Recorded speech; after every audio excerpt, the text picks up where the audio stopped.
दोस्तों, नई साल की बहुत बहुत शुभकामनाएं। क्या आपने कभी सोचा है कि सिर्फ एक नई सोच आपकी पूरी जिंदगी को बदल सकती है? 2025 का यह नया साल एक मौका है पुरानी आदतों को छोड़ने का और एक ऐसी सोच अपनाने का जो जोता आपको सपने पूरे करने के लिए प्रेरित करें। यह सिर्फ एक कहानी नहीं बल्कि आपकी जिंदगी का नया अध्याय लिखने का तरीका है।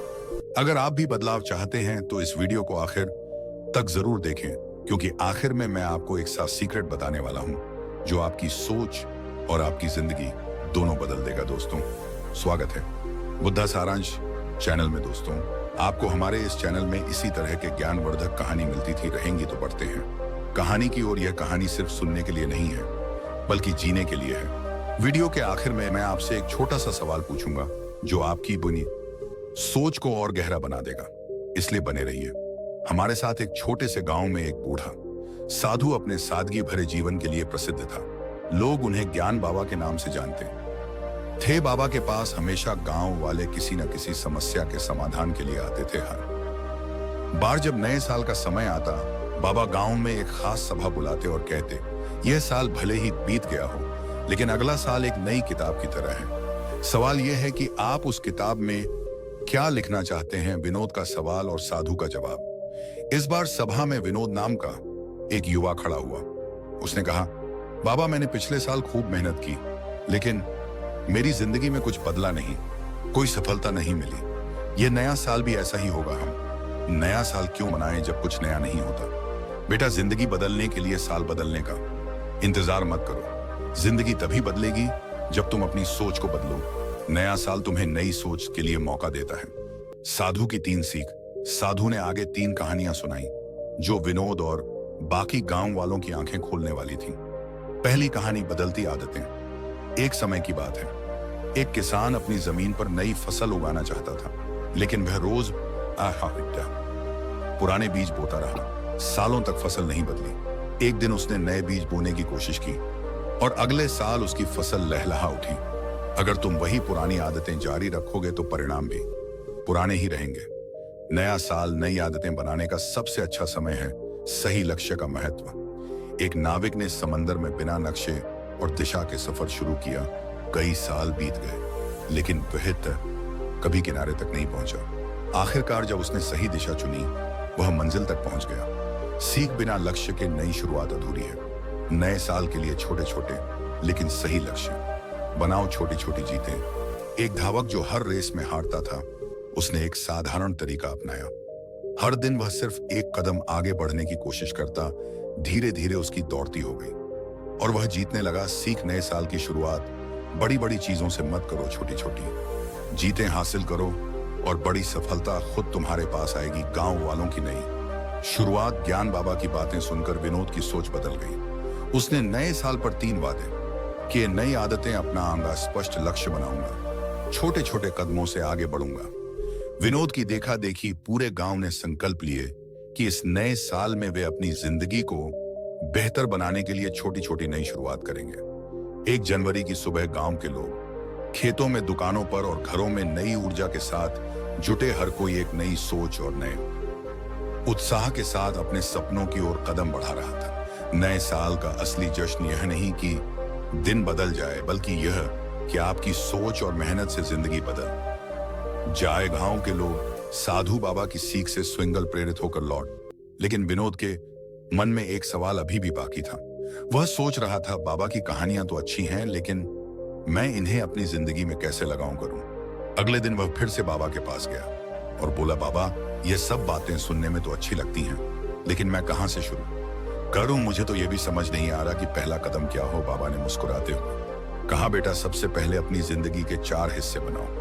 यह 4 हिस्से तुम्हारे जीवन को नई दिशा देंगे। ज्ञान बाबा के 4 हिस्से। नई शुरुआत का मंत्र, शरीर स्वास्थ्य का खजाना। बाबा ने कहा, सबसे पहले अपने शरीर पर ध्यान दो। अगर शरीर स्वस्थ नहीं रहेगा तो कोई लक्ष्य, कोई सपना पूरा नहीं होगा। बाबा ने विनोद को एक छोटी सी योजना दी। सुबह जल्दी सूरज उगने से पहले उठना तुम्हारे दिन को नई ऊर्जा देगा। हर दिन 30 मिनट कसरत करो, चाहे योग करो, दौड़ो या सैर करो। शरीर को ताकत दो, अच्छा खाओ, पुरानी आदतें छोड़ो और ताजा खाना खाओ, बाबा बोले। स्वस्थ शरीर स्वस्थ दिमाग का पहला कदम है। 2025 में यह सबसे बड़ा निवेश होगा। दूसरा, मन सोच का सफर। तुम्हारी सोच ही तुम्हारी जिंदगी बनाती है। हर दिन अपने मन को नई सोच से भरो, बाबा बोले। नकारात्मक बातों को छोड़ो। हर नकारात्मक विचार के बदले एक सकारात्मक सोच लाओ। ध्यान करो। हर दिन 10 मिनट के लिए शांति से बैठो और अपने मन को शांत करो। पढ़ाई करो। हर महीने एक किताब पढ़ने का वादा करो। ज्ञान ही तुम्हारी नई सोच का आधार बनेगा।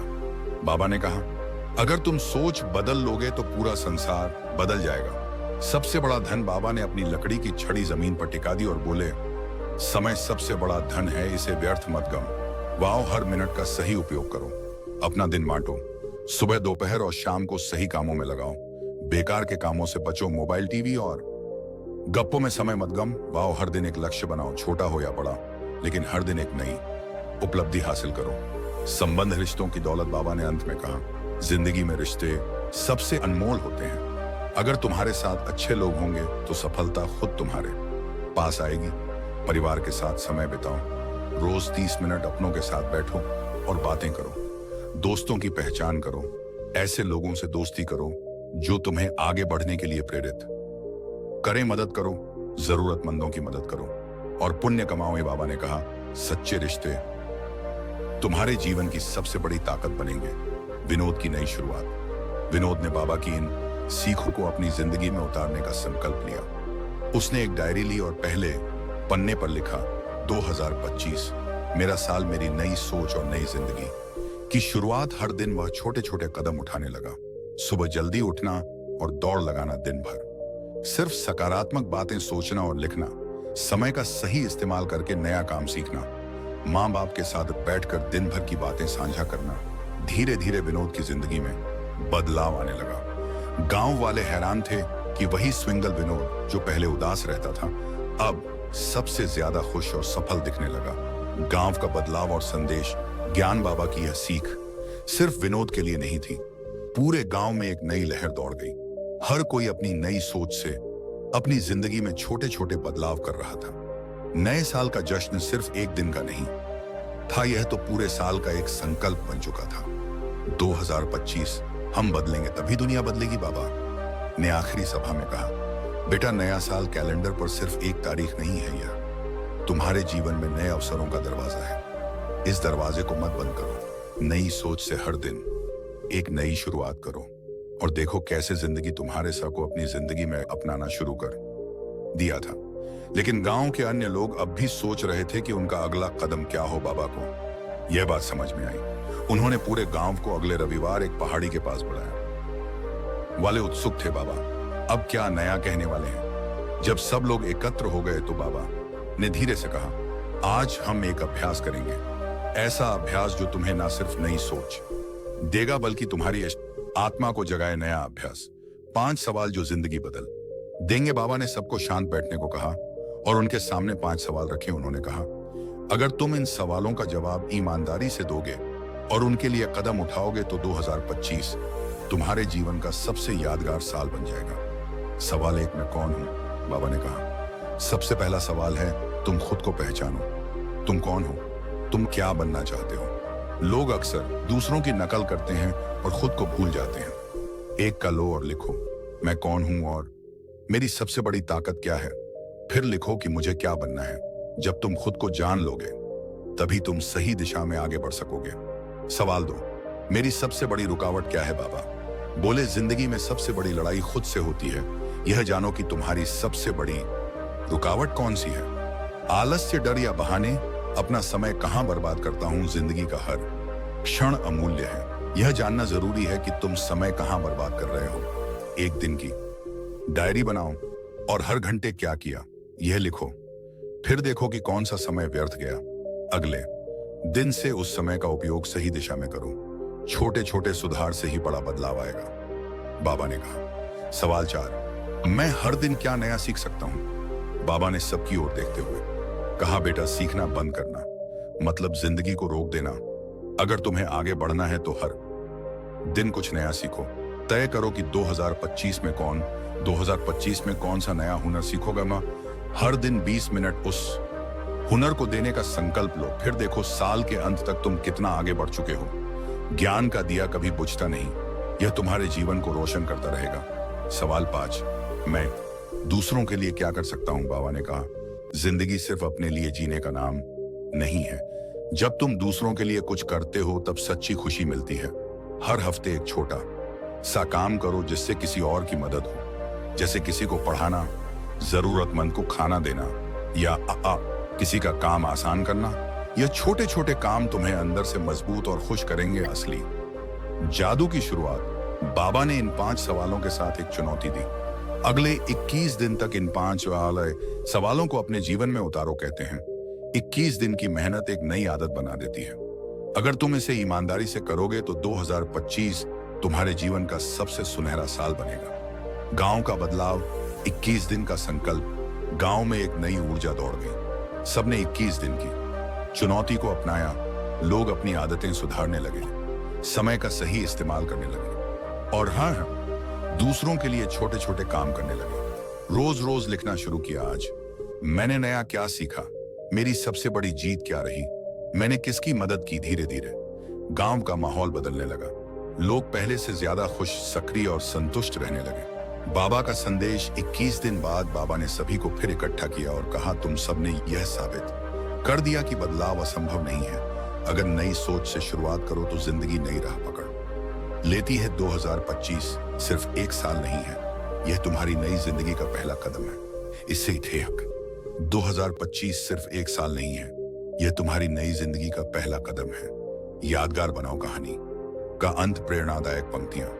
सभा के अंत में गांव वालों ने एक स्वर में कहा, नई सोच से नई शुरुआत करेंगे। 2025 को जिंदगी का सबसे खूबसूरत साल बनाएंगे। बाबा बोले, हर दिन खुद को बेहतर बनाने का मौका है। 2025 तुम्हारा इंतजार कर रहा है, बस तुम अपनी नई सोच के साथ आगे बढ़ो। बाबा की शिक्षाओं ने पूरे गांव को एक नई दिशा दे दी थी। 21 दिनों की चुनौती के बाद सबने महसूस किया कि बदलाव असंभव नहीं है, लेकिन बाबा को पता था कि असली उत्सव अभी बाकी है। एक नई घोषणा। बाबा ने गांव वालों को एक बार फिर पहाड़ी के पास इकट्ठा किया और एक नई घोषणा की। इस बार नए साल का जश्न कुछ अलग होगा। हम सिर्फ पटाखे और मिठाई नहीं बांटेंगे, हम एक नई परंपरा शुरू करेंगे। गांव वाले चौंक गए। नई परंपरा? यह कैसी परंपरा? बाबा ने मुस्कुराते हुए कहा, संकल्प पर्व। हर कोई एक वादा करेगा, खुद से, अपने परिवार से और समाज से। यह वादा तुम्हारे जीवन को नई दिशा देगा। संकल्प पर्व का आयोजन 1 जनवरी की सुबह गांव के चौराहे पर बड़ा आयोजन हुआ। पूरा गांव फूलों और रंगोली से सजा था। मंच पर एक बड़ी दीवार बनाई गई थी जिसे बाबा ने संकल्प दीवार नाम दिया। बाबा ने कहा, यह दीवार तुम्हारे सपनों की गवाह बनेगी। इस पर हर कोई अपना एक संकल्प लिखेगा, एक ऐसा संकल्प जो तुम्हारी जिंदगी को बेहतर बनाएगा। लोगों के संकल्प। एक नई प्रेरणा। गांव का सबसे बूढ़ा बुजुर्ग रामलाल चाचा सबसे पहले आए और कांपते हाथों से लिखा, मैं रोज सुबह उठकर आधा घंटा टहल ताकि मेरी सेहत बनी रहे और मैं परिवार के साथ खुश। यार लड़की राधा आई। उसने बड़े उत्साह से लिखा, मैं 2025 में प्रतियोगी परीक्षा पास करूंगी और गांव का नाम रोशन करूंगी। विनोद ने भी आगे बढ़कर लिखा, मैं हर महीने एक नई किताब पढ़ूंगा और अपने ज्ञान को बढ़ाऊं। धीरे धीरे हर गांव वाले ने संकल्प लिखा। किसी ने शिक्षा का, किसी ने स्वास्थ्य का, तो किसी ने दूसरों की मदद का। बच्चों का अलग कोना। बाबा ने बच्चों के लिए एक अलग कोना तैयार करवाया। उन्होंने कहा, बच्चों तुम ही हमारे भविष्य हो, तुम्हारे छोटे छोटे संकल्प ही गांव को उज्जवल बनाएंगे। बच्चों ने रंग बिरंगे पेन से लिखा, मैं रोज 1 घंटा पढ़ाई करूंगा, मैं गंदगी नहीं फैलाऊंगा और पेड़ लगाऊंगा, मैं अपने दोस्तों के साथ प्यार से रहूंगा। बाबा ने बच्चों की बातों को सुनकर कहा, छोटे संकल्प ही बड़े बदलाव की शुरुआत करते हैं। संकल्प से कर्म तक का सफर। बाबा ने गांव वालों को एक और जिम्मेदारी दी। संकल्प लेना आसान है, लेकिन उसे निभाना ही असली परीक्षा है। इसलिए हर महीने हम इस संकल्प पर्व का हिसाब लेंगे। कौन कितना आगे बढ़ा और किसे मदद की जरूरत है। लोगों ने यह बात दिल से अपनाई। हर महीने गांव में एक छोटी सभा होती जहां लोग अपने संकल्पों के बारे में बताते। रामलाल चाचा बोले, अब तो सुबह की सैर मेरी आदत बन गई है, पहले की तरह थकान नहीं होती। राधा ने कहा, मैंने 3 किताबें पढ़ ली हैं, मुझे यकीन है कि मैं परीक्षा में जरूर पास हो जाऊंगी, विनोद ने कहा। मैंने मोबाइल का इस्तेमाल कम कर दिया और किताबों में अपना समय लगाया। अब सोचता हूं कि मैंने पहले एक्सपायर दे दिया फैन क्यों नहीं किया। गांव का असली जश्न बदलाव की कहानियां साल के आखिर में 31 दिसंबर 2022 को गांव फिर से इकट्ठा हुआ। इस बार कोई पटाखे नहीं थे, बल्कि लोगों की कहानियां थी प्रेरणा से भरी हुई। रामलाल चाचा ने अपने स्वास्थ्य में सुधार करके गांव के युवाओं को प्रेरित किया। राधा प्रतियोगी परीक्षा पास कर शहर के कॉलेज में दाखिला ले चुकी थी। विनोद गांव के बच्चों को मुफ्त में पढ़ा रहा था और उन्हें नई सोच की राह पर ले जा रहा था। गांव में सफाई अभियान चलाकर बच्चों ने गांव को सुंदर बना दिया था। बाबा का अंतिम संदेश 2025 की ओर एक और कदम। बाबा ने मंच पर खड़े होकर कहा, 2025 को हमने सिर्फ एक साल नहीं बल्कि बदलाव का उत्सव बनाया। याद रखना, संकल्प से कर्म और कर्म से सफलता तक का सफर कभी खत्म नहीं होता। हर साल नया मौका है अपनी जिंदगी को और बेहतर बनाने का। यह कहानी सिर्फ गांव की नहीं है, यह हम सब की है। जब हम नए साल को सिर्फ जश्न नहीं बल्कि बदलाव का मौका मानेंगे, तभी असली खुशी और सफलता मिलेगी। हर साल एक नया संकल्प, हर दिन एक नई शुरुआत, यही है नई सोच से नई जिंदगी की असली उड़ान। बढ़ते हैं कहानी की ओर। प्रिय दर्शकों, आज का जो प्रसंग है बड़ा ही ज्ञानवर्धक, बड़ा ही मोटिवेशनल है। प्रिय दर्शकों, नाग ने बताया कि शादी के बाद ही भाइयों के बीच में बंटवारा क्यों होता है। चलिए शुरू करते हैं प्रिय दर्शकों आज की प्यारी सी कहानी। यह प्यारा सा वीडियो एक राज्य के जंगलों में एक पहाड़ी पर नाग और नागिन रहा करते थे। दोनों के बीच बड़ा ही गहरा प्रेम था। एक दिन की बात है, नाग और नागिन एक पहाड़ी पर बैठे थे तो नागिन कहने लगी, हे स्वामी, आज मेरे मन में 2 प्रश्न हैं। आप दोनों प्रश्नों का उत्तर बता करके मेरे मन को संतुष्ट करने की कृपा करें। वही नाग कहता, हे प्रिय, ठीक है, तुम अपने दोनों प्रश्न बताओ। मैं तुम्हें तुम्हारे दोनों प्रश्नों के उत्तर दे करके तुम्हें संतुष्ट करने का पूरा प्रयास करूंगा। वही नागिन कहती, हैं स्वामी, मेरा पहला प्रश्न है कि शादी के बाद ही भाइयों के बीच में बंटवारा क्यों होता है। मेरा दूसरा प्रश्न है कि शादी के बाद भाई को बहन क्यों बुरी लगती है। तभी नाग कहता है, हे प्रिय, तुम्हारे दोनों ही प्रश्न बहुत ही महत्वपूर्ण हैं। अतः मैं तुम्हें तुम्हारे दोनों प्रश्नों के उत्तर एक छोटी सी कहानी के माध्यम से दूंगा। इसलिए मैं तक कहानी सुनाऊं, तुम कहानी को पूरा और मन से सुनना, क्योंकि आधी अधूरी कहानी सुनने से हमेशा आधा अधूरा ही ज्ञान प्राप्त होता है, जो जीवन में कभी काम नहीं आता। वहीं नागिन कहती है, हे स्वामी, ठीक है, आप कहानी शुरू करें। आप जब तक कहानी सुनाएंगे मैं कहानी को पूरा और मन से सुनूंगी। तो प्रिय दर्शकों, नाग नागिन से कहता है, बहुत समय पहले एक नदी के किनारे पर एक किसान अपनी पत्नी और 3 बेटों के साथ रहता था। तीनों बेटों की शादी हो चुकी थी। पूरा परिवार एक साथ सुखपूर्व रहता था। एक दिन एक किसान की पत्नी ने अपने बेटों से कहा, बेटा, यह जमीन और जंगल तुम्हारे पिता के बड़े परिश्रम का फल है। जमीन की उपज और जंगल की लकड़ी बेच करके तुम्हारे पिता ने इतने ढोर डंगर खरीदे थे और इतना बड़ा घर बनाया था कि जिसमें सारा परिवार सुख से रह सके। वहीं उस किसान के तीनों बेटे एक टीले पर खड़े हुए थे, जहां से धान के खेत दिखाई देते थे। वहीं फसल काटने के लिए तैयार थी और पके धान की बालियां खेतों में लहरा रही थी। वहीं किसान का सबसे छोटा बेटा अपनी मां से कहता है, मां, आप ठीक कहती हो, मुझे पिताजी के साथ मैं सुबह सुबह अपने खेतों में जाना बहुत ही अच्छा लगता था। मुझे आज भी सब याद है। नाग कहता है कि हे प्रिय किसान का सबसे छोटा बेटा जो था, उसका नाम रामू था। रामू आगे कहता है कि मुझे खलियान में काम करना बहुत ही अच्छा लगता है। वही रामू जो था, अपने पिता की तरह खेती बाड़ी किया करता था। उसे कड़ी मेहनत करनी पड़ती थी, मजदूरों को संभालना, उपज को इकट्ठ करना, उसके लिए सही खरीदार ढूंढना, यह सारे कार्य उस किसान के सबसे छोटे बेटे यानी रामू को करने पड़ते थे। वहीं किसान के 2 बड़े बेटे, एक का नाम सोहन था, दूसरे का नाम श्याम था। सबसे बड़ा वाला सोहन ज्योतिष का काम करके खूब सारा धन कमाता था। वहीं दूसरे नंबर का जो श्याम नाम का बेटा था, वह बहुत बड़ा व्यापारी था और बहुत ज्यादा पैसे कमाता था। वहीं पूरे परिवार के बीच में एक खुशी की लहर थी। किसी प्रकार का परिवार में कोई कष्ट नहीं था। उसके बाद में किसान एक दिन बीमार पड़ गया। फिर उसने अपनी पत्नी को बुलाया और कहा, मेरा अंतिम समय आ रहा है। बस तुम मुझे एक वचन दो कि बच्चों के बीच में कभी जमीन जायदाद का बंटवारा ना हो। मैं यह चाहता हूं कि हमारे तीनों बच्चे जीवन भर मिलजुल कर रहे, किसी के बीच में कोई भेदभाव उत्पन्न ना हो, क्योंकि जिस घर की एकता भंग हो जाती है वह घर पूरी तरह बिखर जाता है। नाग कहता है कि हे प्रिय, वही किसान की पत्नी उस किसान को वचन देती है और वचन देते ही उस किसान की मृत्यु हो जाती है।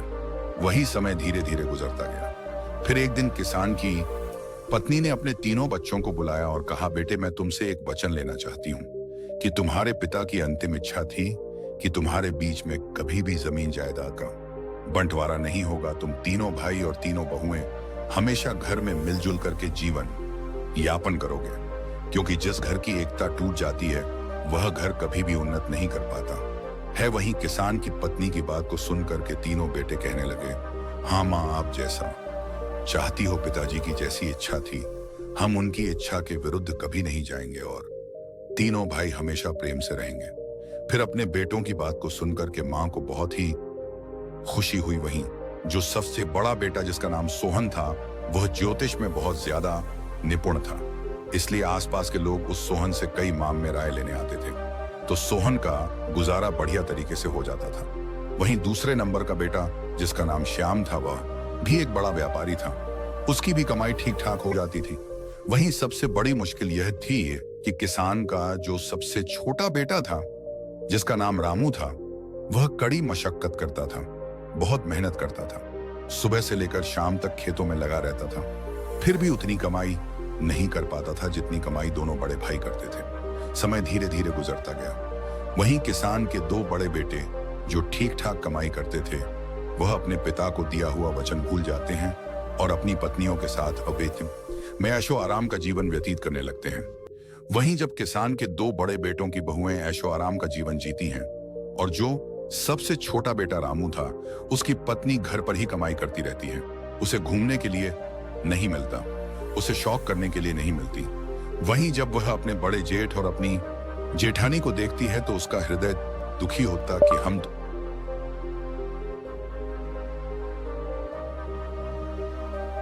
पिता के वचनों का पालन आज भी कर रहे हैं, लेकिन हमारे बड़े दोनों जेठ और दोनों जेठानी ऐसो आराम का जीवन जी रहे हैं।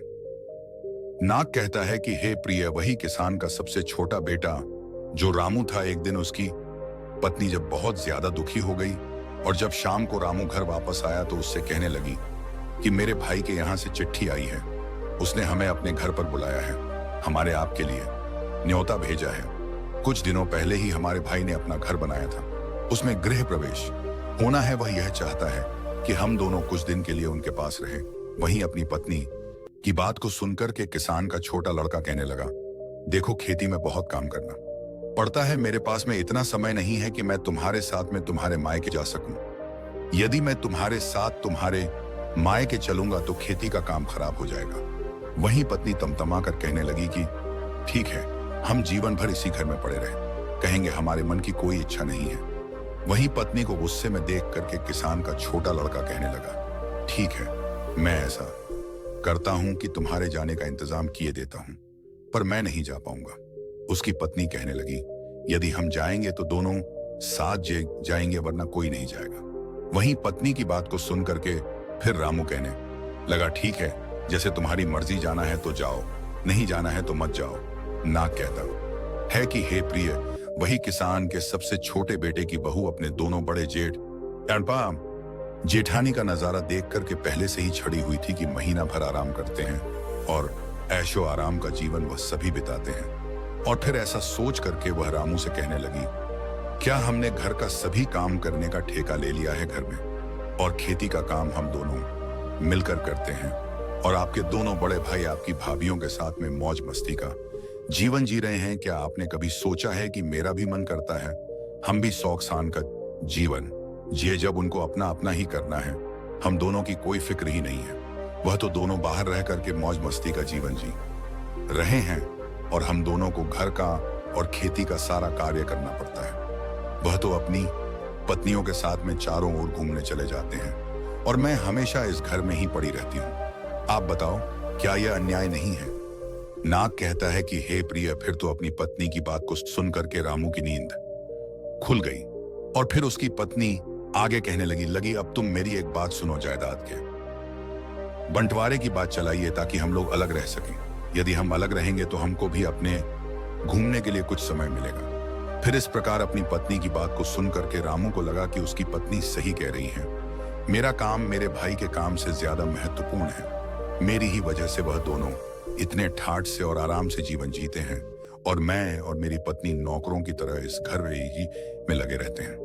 वहीं एक रोज जब सभी भाई घर में खाना खा रहे थे तो किसान के सबसे छोटे लड़के ने अपनी माँ और भाइयों से कहा कि उसे जायदाद में उसका हिस्सा चाहिए। अब वह शामिल नहीं रहेगा। वहीं अपने सबसे छोटे बेटे की बात को सुनकर के माँ को बड़ा धक्का लगा और उसने कहा, तुम्हारे पिता चाहते थे कि तुम सब मिलजुल कर एक होकर रहो। वहीं सबसे छोटा बेटा कहने लगा, माँ मैं अब शामिल नहीं रह सकता हूं। फिर तो और दोनों भाइयों ने भी हामी भरा, वही नीचा,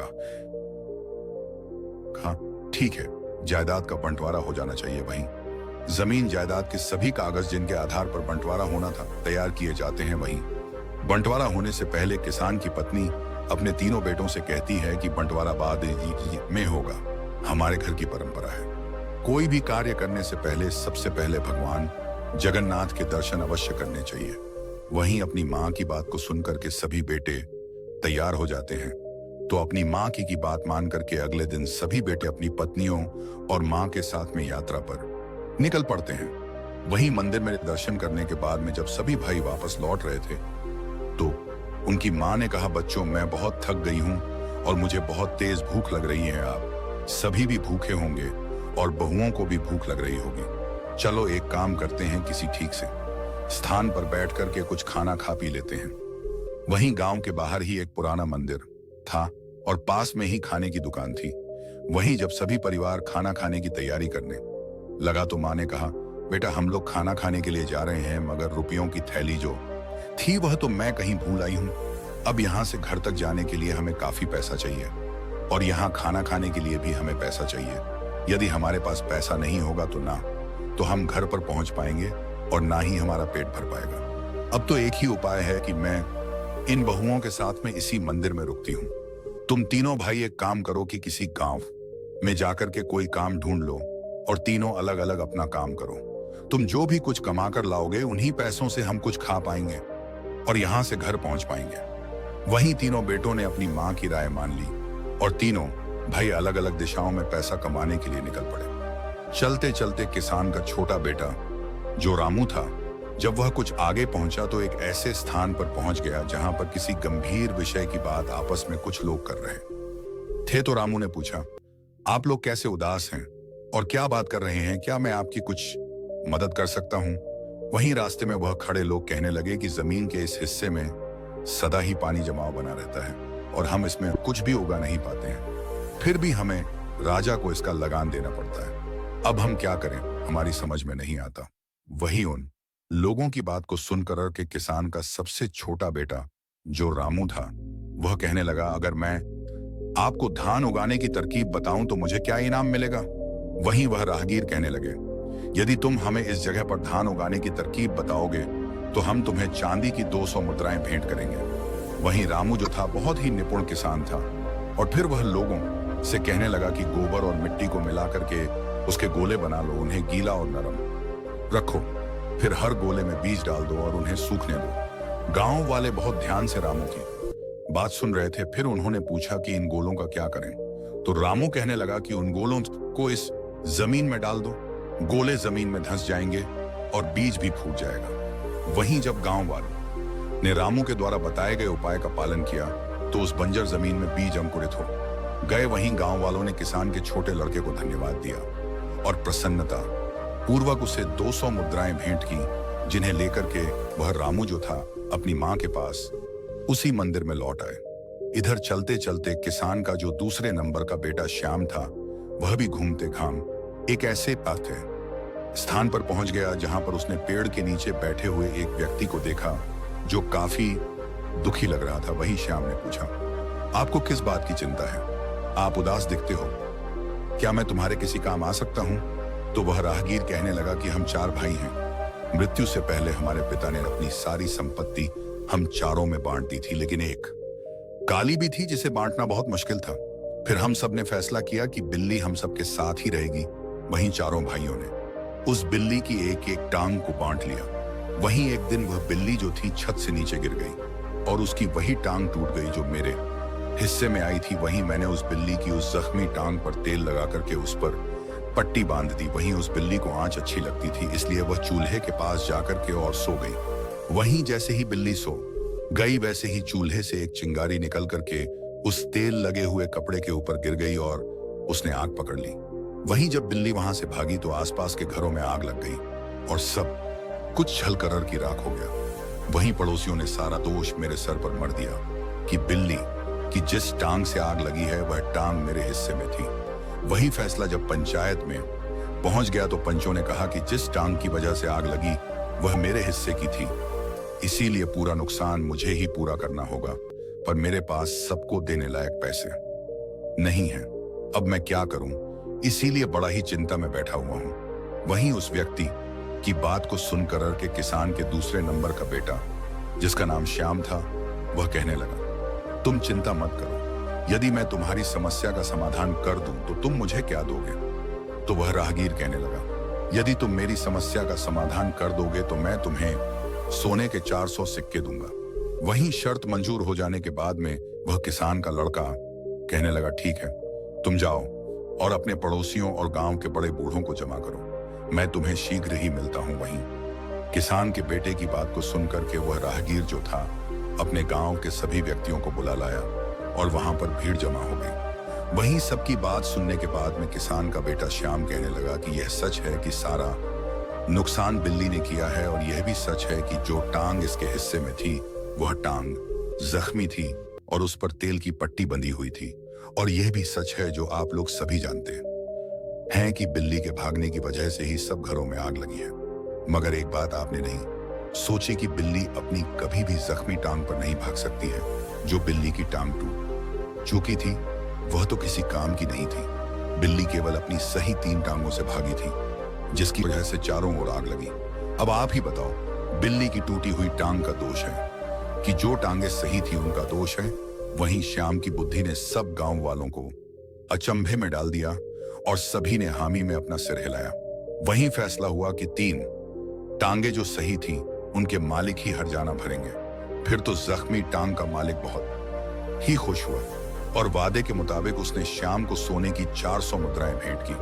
वहीं किसान का दूसरा बेटा भी 400 सोने के सिक्के लेकर के और अपनी मां के पास में मंदिर में लौट आया। वहीं किसान का अब सबसे बड़ा बेटा जिसका नाम सोहन था वह भी कमाई करने के लिए गया था, मगर वह चलते चलते एक ऐसे घर में जा पहुंचा जहां से रोने की आवाज आ रही थी। वह घर बहुत बड़ा था, उसके बाहर एक पहरेदार भी खड़ा था। वहीं किसान का बड़ा बेटा सोचने लगा कि ऐसे आलीशान घर में रहने वाला कोई व्यक्ति क्यों रो रहा है, आखिरकार इसकी समस्या क्या है। वहीं जब किसान का बेटा आगे बढ़ता है तो पहरेदार से पूछता है कि महोदय एक बात बताओ, इस घर से रोने की आवाज क्यों आ रही है? फिर तो उस किसान के बेटे की बात को सुन करके वह पहरेदार कहने लगा, आप अंदर चलिए, पूछ लीजिए। वहीं किसान का बेटा जब अंदर गया तो वह कहने लगा कि आपको क्या कष्ट है, आप क्यों रो रहे हैं, आप मुझे बताओ, क्या मैं आपकी कोई सहायता कर सकता हूं? नाग कहता है कि हे प्रिय, वहीं रोने वाला व्यक्ति किसान के बड़े बेटे से कहने लगा, अरे भाई, राजा लोग भी अजीब सनकी होते हैं। हमारे राजा ने मुझे एक हाथी का वजन पता करने के लिए कहा है। अगर मैं ऐसा नहीं कर सका तो राजा मेरा सिर धड़ से अलग करवा देगा। इतना कहकर के फिर वह मंत्री जो था एकदम से रोने लगा। वहीं उस मंत्री की बात को सुनकर कि किसान का बड़ा बेटा जिसका नाम सोहन था वह कहने लगा, तुम चिंता मत करो, यदि मैं तुम्हें हाथी का वजन पता लगाने में आपकी सहायता करूं तो मेरा क्या पुरस्कार होगा? वहीं मंत्री कहने लगा, यदि तुम मुझे इस हाथी का वजन पता करवा दोगे तो मैं तुम्हें 1000 सोने की मुद्राएं दूंगा। फिर तो शर्त मंजूर होने के बाद में किसान के बड़े लड़के ने उस मंत्री से कहा कि मुझे हाथी के पास ले चलो। और फिर जब वह हाथी के पास पहुंच गया तो उस मंत्री से कहने लगा कि इस हाथी को एक नदी के पास ले चलो जहां पर काफी नौकाएं हो। बड़ी किसान के लड़के के कहने के मुताबिक जब वह मंत्री हाथी को नदी के किनारे ले गया तो किसान के लड़के ने नाव वाले से कहा कि इस हाथी को नाव में खड़ा करें। वहीं नाव वाले ने जैसे ही हाथी और मामा को नाव में खड़ा किया तो नाव जो थी पानी में धंसने लगी। और जब हंसना रुक गई तो किसान का लड़का कहने लगा, जहां पर नाव रुकी है वहां पर निशान लगाओ और फिर इस हाथी को इस नाव से उतार लो। वहीं किसान के लड़के की बात को सुनकर कि नाव जहां पर रुकी थी वहां पर निशान लगा दिया और उस हाथी को नौका से बाहर निकाल लिया। वहीं पुनः किसान का लड़का कहने लगा, अब इस नाव में इतने पत्थर भरो कि जब तक यह नौका उसी निशान तक ना पहुंच जाए। फिर किसान के लड़के की बात को सुनकर के सभी ने बड़े बड़े पत्थर उस नाव में भर दिए और जब नाव उस निशान पर पहुंच गई जहां पर हाथी के वजन से पहले रुकी थी तो फिर किसान के लड़के ने कहा, अब पत्थर डालना बंद करो और इस नाव में से पत्थर बाहर निकाल लो और इन पत्थरों को तोल लो। जितना वजन इन पत्थरों का होगा उतना ही वजन इस हाथी का होगा।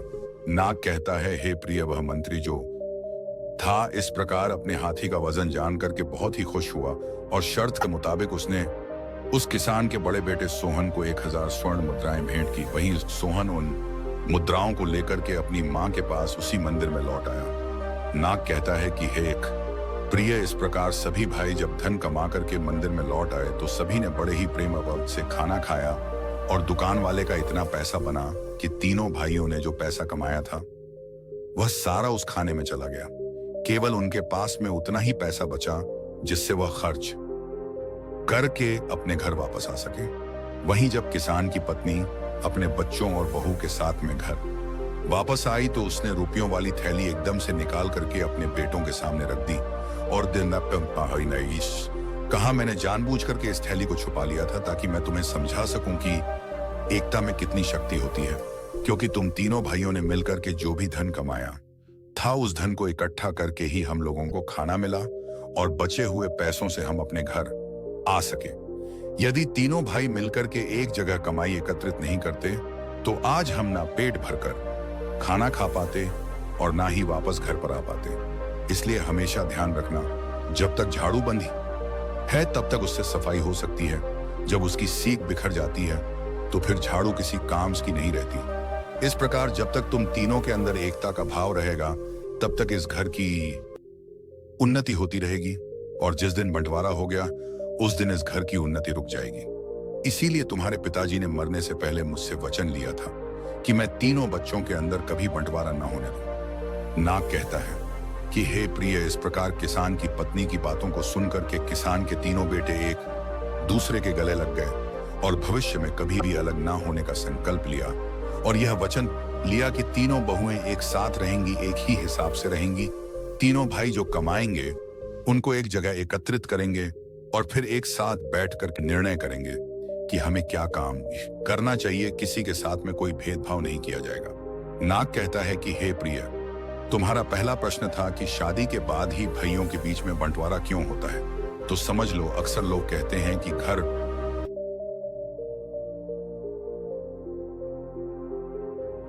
में बंटवारा बहुओं की वजह से होता है, तो ऐसा नहीं है। बंटवारे की नौबत इसलिए आती है कि जब दो भाई ज्यादा कमाते हैं और एक भाई कम कमाता है तो ज्यादा कमाने वाले भाई अपनी पत्नी के साथ में ऐशो आराम का जीवन जीना शुरू कर देते हैं और जो भाई कम कमाता वो इसकी नाम है उसकी अहमियत नजरों में कम कर देते हैं।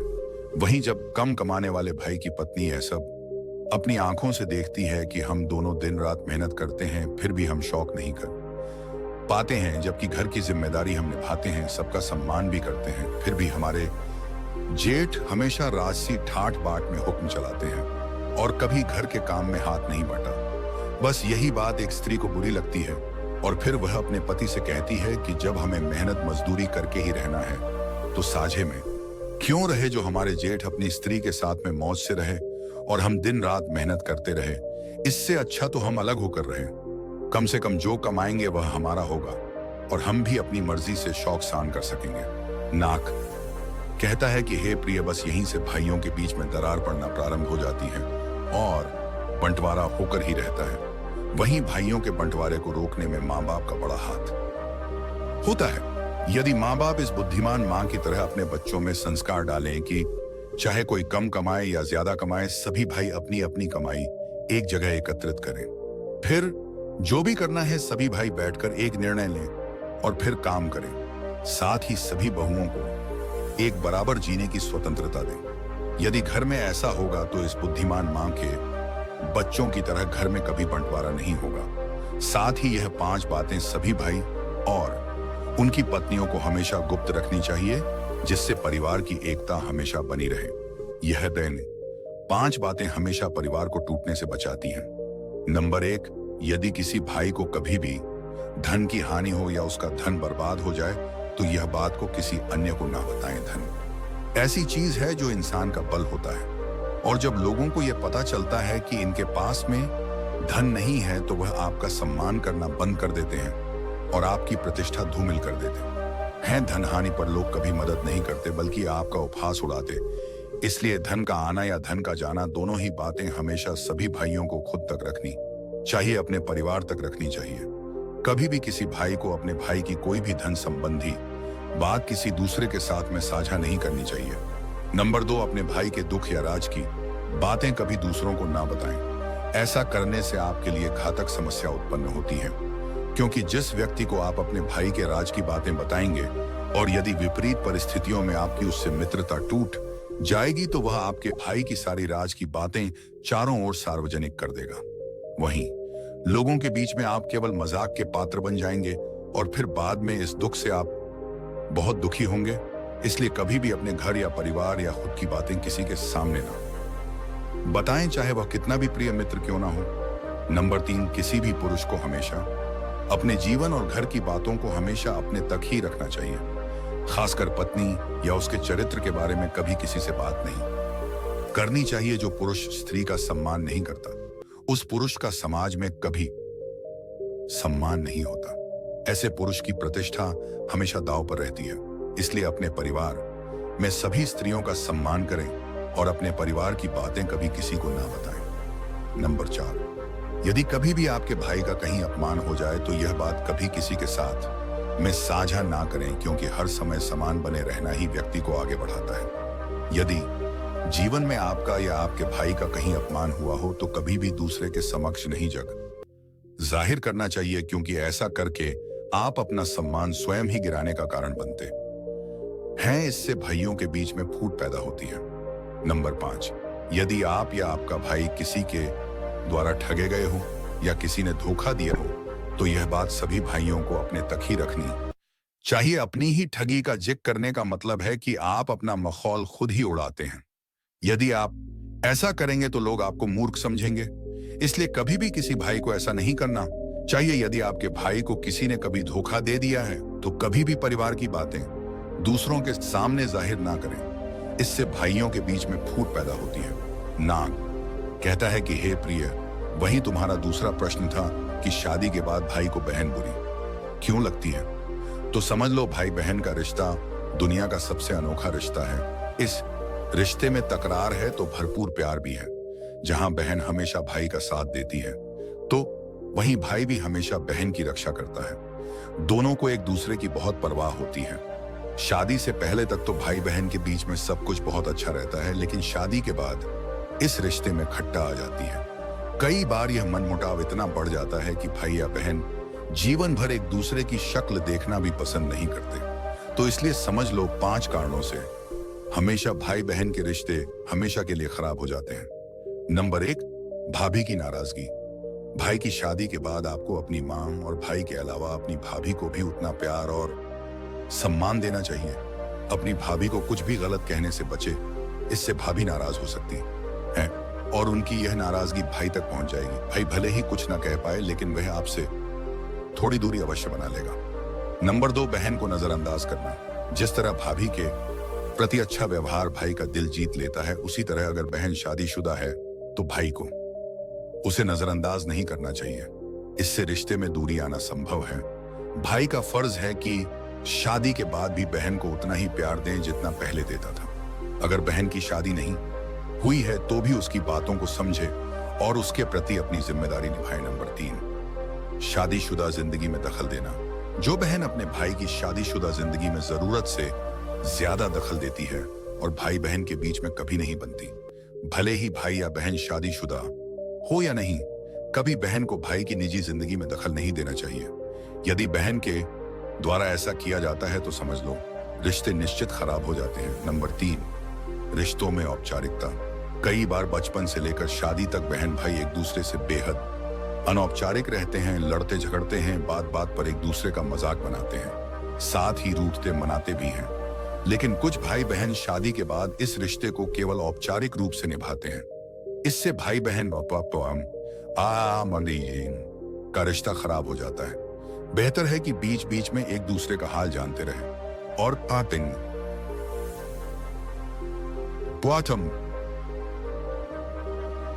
बचपन की यादों को ताजा करते रहे। नंबर 5, ताना मारने की आदत। कई भाई बहनों का रिश्ता जीवन भर के लिए सिर्फ इसीलिए खराब हो जाता है क्योंकि बहनें हमेशा भाई को हर वक्त ताने देती रहती हैं। दरअसल शादी के बाद भाई के व्यवहार में थोड़ा बदलाव आ जाता है क्योंकि भाई का भी अपना परिवार है, उसे उस माहौल में रहना ही पड़ता है। इसीलिए हर बार ताना देना कि अब भाई पहले जैसा नहीं रहा, बदल गया है। यदि बहन भाई के बारे में हमेशा ऐसा ताना मारेगी तो निश्चित ही रिश्ते में दूरी बढ़ने लगेगी और रिश्ते खराब हो जाएंगे। इसीलिए कभी भी बहनों को भाई के निजी जीवन में दखल नहीं देना चाहिए, तभी भाई बहन का प्यार हमेशा बना रह सकता है। फिर कहानी सुनने के बाद में नागिन का मन प्रफुल्लित हो गया। प्रिय दर्शकों, हमारी आज की कहानी, आज का वीडियो यहाँ समाप्त होता है।